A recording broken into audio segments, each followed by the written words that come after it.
E.T. the Extra-Terrestrial, 1982, is a beloved science fiction film directed by Steven Spielberg and written by Melissa Matheson. The film explores themes of friendship, loneliness, and the power of empathy. Plot. The film takes place in a suburban California neighborhood.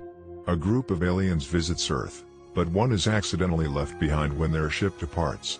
The creature, a small, plant-like being with an elongated neck and glowing heart, is discovered by Elliot, a lonely boy.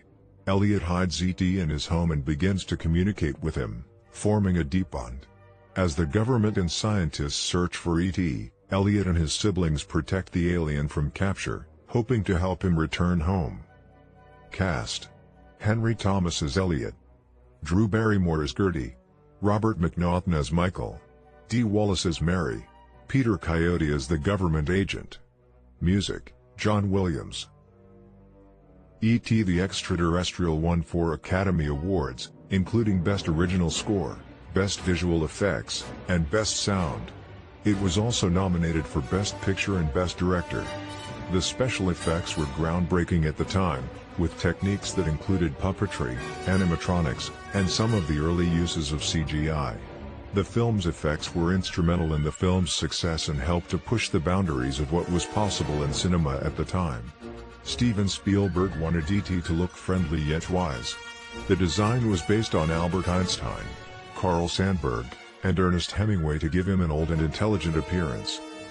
The script originally had E.T. home phone, but the actor voicing E.T. said it incorrectly, and Spielberg loved it so much that he kept it.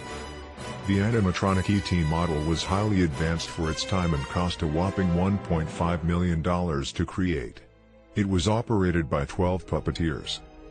Drew Barrymore, who played Gertie, told Spielberg she was in a rock band when auditioning, which wasn't true. Her lively personality won her the role.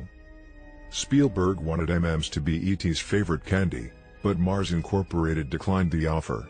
Hershey's Reese's Pieces took the chance instead, leading to a 65% sales increase after the film's release.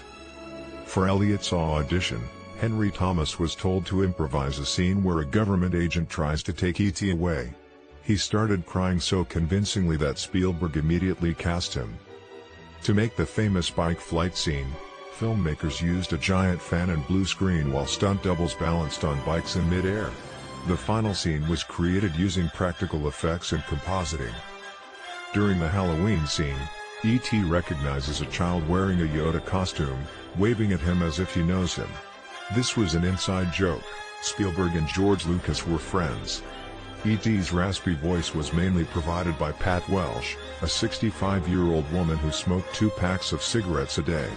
Sound designers also mixed in sounds from raccoons, horses, and even Spielberg's wife hiccuping. The government agent played by Peter Coyote is mostly seen with a keychain hanging from his belt. He was meant to represent adults from Spielberg's childhood, mysterious and powerful, yet not entirely bad. As a return favor for including Yoda in E.T., George Lucas added E.T.'s species in Star Wars, Episode I, The Phantom Menace 1999, during a Galactic Senate scene. Atari rushed out a video game based on the movie, but it was so badly designed and confusing that thousands of copies were returned. The game's failure was so legendary that unsold copies were buried in a New Mexico landfill. Spielberg considered making a sequel where evil aliens kidnap Elliot and his friends, but he later scrapped the idea, saying E.T. was meant to be a one-time magical experience. Budget: $10.5 million. Box office worldwide: $792.9 million. E.T. was the highest-grossing film of all time until Jurassic Park, 1993 surpassed it. It was in theaters for over a year due to its popularity. The film earned over 75 times its budget, making it one of the most profitable movies ever. Positive reviews. Roger Ebert called E.T. a timeless story of friendship and wonder, praising its emotional depth and universal appeal. Many viewers were moved to tears by Elliot and E.T.'s bond. The flying bicycle scene is one of the most iconic moments in cinema. John Williams' orchestral score made it even more powerful, enhancing the sense of wonder and magic. The E.T. animatronic, designed by Carlo Rambaldi, was revolutionary for 1982. It felt real and expressive despite being a puppet, making the alien a believable and lovable character. The Academy Award-winning soundtrack added emotional depth, making key scenes even more impactful. The music has become one of the most recognizable in film history. Henry Thomas Eliot and Drew Barrymore Gertie gave natural, heartfelt performances that helped audiences connect with the story. Their chemistry made the film feel authentic. Friendship, loneliness, and the desire for home resonate across generations. E.T. remains a beloved film for both children and adults. Negative reviews.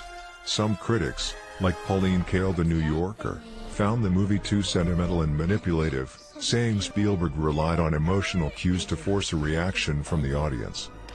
A few viewers felt the first act was too slow, spending too much time setting up Elliot's life before introducing E.T. This made the early scenes feel drawn out for some audiences. Unlike other Spielberg films like Jaws or Raiders of the Lost Ark, the government agents weren't truly menacing. Some critics felt the conflict was underdeveloped and that the stakes could have been higher.